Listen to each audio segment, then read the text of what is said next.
What's going on, guys? Danny Oko's here with what I believe to be a very important video. I didn't want to delay it anymore. We went to GenCon all 4 days. We played in all 4 events. That was really cool. I came in 43rd in the Thursday Ultimate Cup.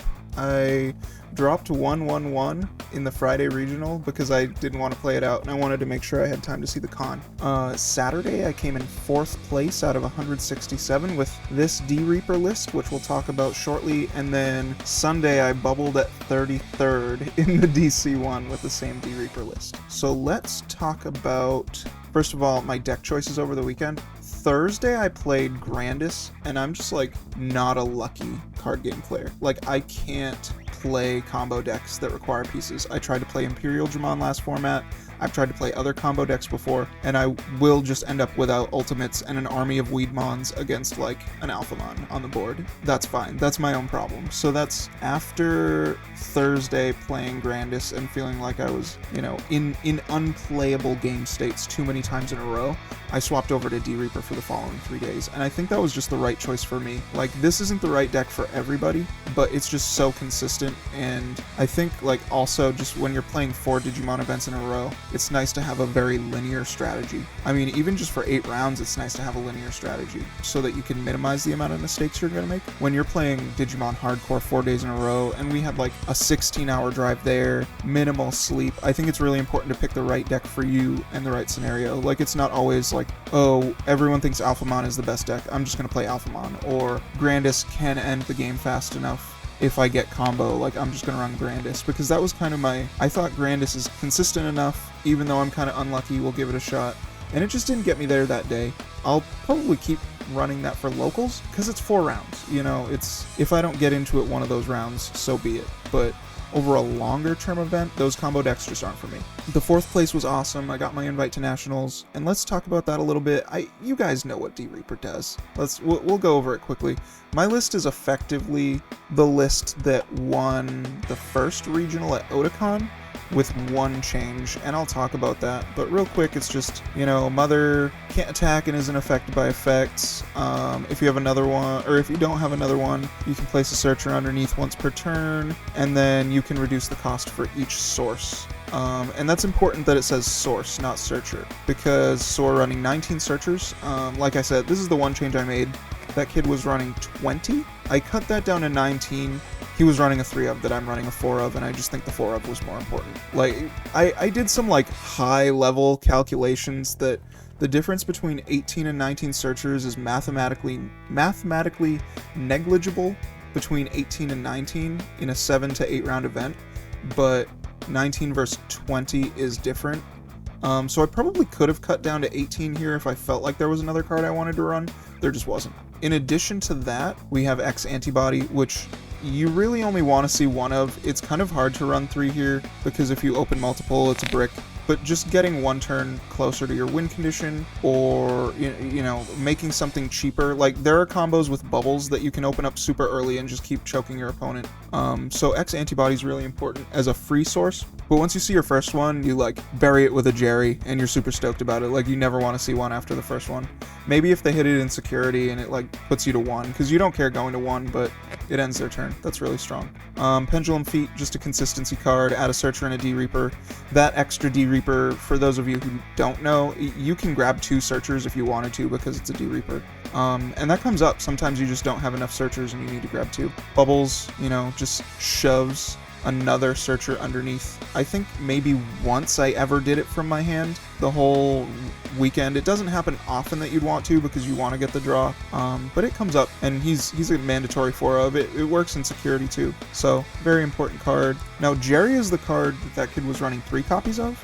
Jerry's just such an important part of the deck. It demands to be removed early game. So if they remove the first one, sometimes having 2 is actually good. In addition, you can make this cheap and choke them or put them to their tamer really consistently. So getting these out early is actually fairly common, and she can just spiral out of control. Like, getting an extra searcher from turn 2 or turn 3 on is just like super impactful. So making sure you open this or have 2 copies, making making sure you have Jerry is super important, so that's why I cut 1 Searcher and added a Jerry. 3 Reapers, so I know at least our friend Bradley had cut down to 2 Reapers over the course of the weekend, and I think the man who won Thursday's Ultimate Cup with D-Reaper also only ran 2 Reapers. I think that can be correct. Like I said, I'm unlucky. He's the main win condition. I need to see this card eventually. There was a game, 2 of them were in my security, and I had to dig for the 3rd one. And we got there. That's like a niche case, right? Like, it came up. It might not have, but having 3 copies worked for me, and that feels correct for me. Gatekeeper, you know, not our win condition, but like a secondary win condition by just not letting your opponent play until you achieve your win condition. I just think this is a mandatory 4 of. I don't see any reason to run less Gatekeeper because it just literally says most opponents can't play. And generally, the decks that I would lose to are decks that got Security Plus and could ignore 1 Gatekeeper, or could clear 1 Gatekeeper and had Security Plus, so having 2 Gatekeepers wasn't enough. You know, Melga having Wergurumon under it, giving Security Plus 1, you can't totally stymie your opponent's speed. They're still going to get damage in, and Gatekeeper can only do so much to get you to your Reaper turn. Melga just goes so fast, it's hard to get that second Gatekeeper out. Or even a Gatekeeper with enough sources under Mother for it to be impactful. So yeah, I just think it's a 4 of, and it's a really important card for the deck to stymie your opponent, stabilize the game, and then, you know, usually come from behind. I feel like a lot of this deck is your opponent thinks they're in a winning position, but you know they're on a clock, and if they don't beat you by your Gatekeeper turn, usually you're in a winning position. I wanted to talk about, you know, consistency cards, things that fuel the engine, win conditions. Now we're going to talk about removal. This is an OTK format, and I think there is a heavy emphasis on OTKs. And going into the weekend, I didn't feel like removal was as strong as it is. Removal is still really strong. Blockers are strong, and you'll notice I'm not running them. My concern is blockers can get removed, and they're less proactive. So I wanted proactive options to at least stop my opponents from snowballing against me while I was trying to get to Gatekeeper turn, Reaper turn, and win. So yeah, we're running 2 pallets. This card, he seems highly costed and low DP. He's super strong. He comes up all the time. He helps you deal with the rushy decks that give this deck a little bit of an issue. And that's generally the emphasis of the removal here is, like, I played D-Brigade a couple times. These cards all came up a lot. Speaking of D-Brigade and also Alphamon, this card was really strong against Alphamon, is Death X. I'm assuming everyone has read Death X at this point, but we'll go over it. It's when you would play it, reduce the cost by 3 for each Digimon and Tamer your opponent has in play. That's really important for Alphamon because they just run, I mean, it's 3 or 4 Cool Boy, generally 3 UG and a Coda or 2.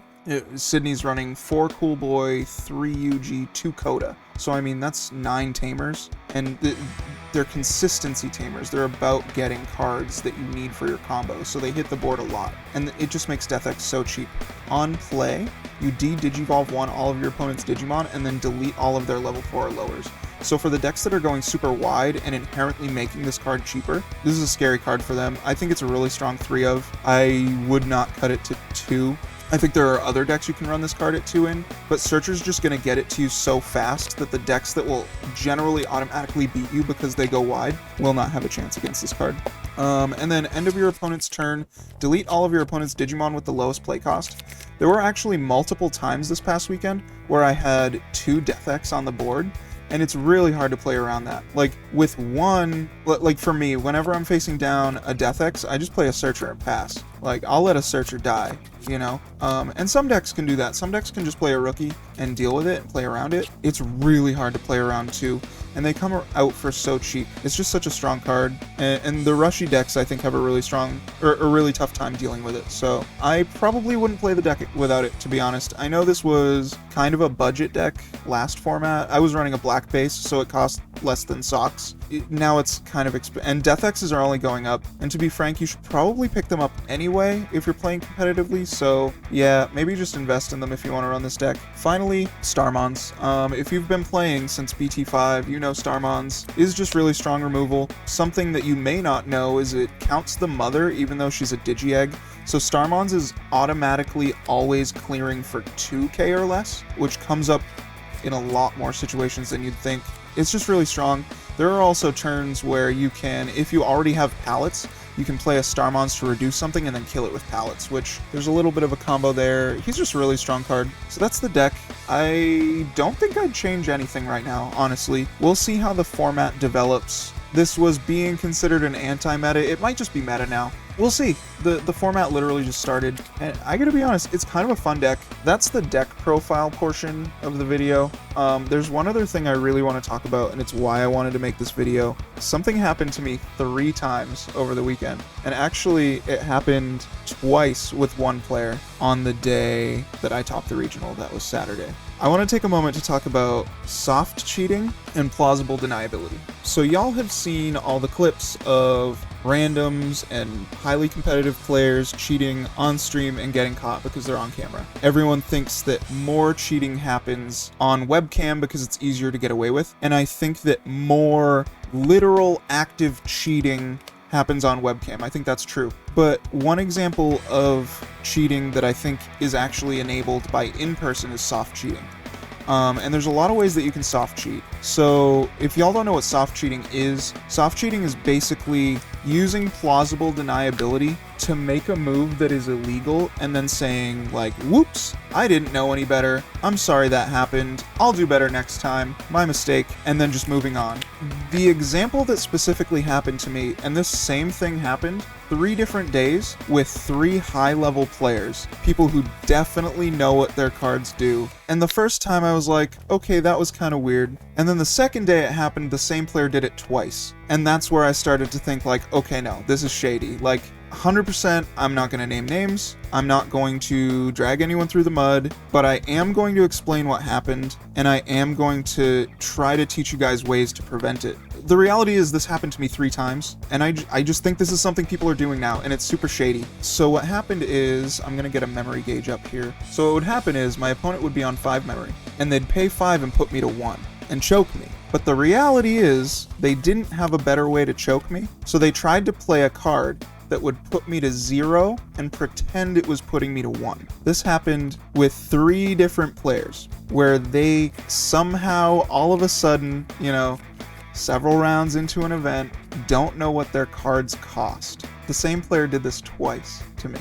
Plausible deniability. Maybe it was a mistake that it happened twice. Maybe it was a mistake that 3 different high-level players did it, where they should have paid 5 or they should have paid 4 and gone to 0. Because you see, the issue here is now it's still their turn, and they have to give me 3, they have to give me 4, they have to give me 5 memory. But they want to choke me to 1. But they can't because they don't have the right cost of cards in their hand. They have to go to 0 and then they have to give me more, or they have to go to 2 and then put me to 2. You know, they can't mathematically work it out where they can choke me. So you just pretend you don't know what your cards cost and you put your opponent to 1. I believe that's what was happening personally. Now, how can we prevent this? Pay attention. That's like number 1, know what your cards cost, know what your opponent's cards cost, know what your opponent's cards do. Format knowledge is really important, and if you're a competitive player, you should already do this, but finally, just pay attention. Know what memory you're on and make sure your opponent's paying the right amount. Finally, just keep track of your own memory, bro. Like, don't show up to the table and your opponent has a memory gauge and you're just gonna let them keep track. You keep track, your opponent keeps track, and everybody's honest. Because the moment they pick up that marker and move it, it's on you to remember where it was, and it's on you to debate it. And if the judge gets called, it's your word against theirs. If you're keeping track on your memory gauge, it's much harder for your opponent to soft cheat. So do your due diligence and protect yourself. I really, really hope these people aren't cheating. I really hope they're not. I would love to give people the benefit of the doubt, but I believe at least one of those players had ill intent. I don't think it happens twice to somebody who consistently tops events. I just don't, personally. And especially after the third person did it to me, I was like, okay, this is a thing people just know is done now. Like, the high-level players just know this is a strategy to soft cheat and get away with it. I personally won't stand for it, and my intent with talking about it is just giving you guys the tools to help prevent it, and I hope you use these tools in the future. I hope it doesn't happen to you. Listen, I won that match on the second time anyway. I personally believe, like, if you cheat, karma's just gonna get you, bro. I don't think it's gonna pay off for you in the end. And I also think people just get caught eventually. So if you're somebody who was already known for cheating, and now I'm bringing this up, I'm not gonna name names. I already said that a couple times. I think it catches up to people eventually. With that said, that's the list. We had a great weekend. Me and Sydney bought a bunch of art. We ate more Steak and Shake than I'd like to admit. So that's it, guys. I know I said I wouldn't wait another year until I made another video, and I think it's been a year and a month. But, you know, I might make another within the year. I'd like you guys to subscribe. That might influence me to do so. And like the video, and tell me if this has ever happened to you. Let's just stop it right now. Let's just make the community aware that it's happening and just prevent it from now on. I think that's really important. You guys can catch me twitch.tv/DannyOkos. We might stream some locals again. I was streaming locals for a while, but my schedule changed a little bit. We're tinkering around with that, so if that's something you want to see, let me know that below as well.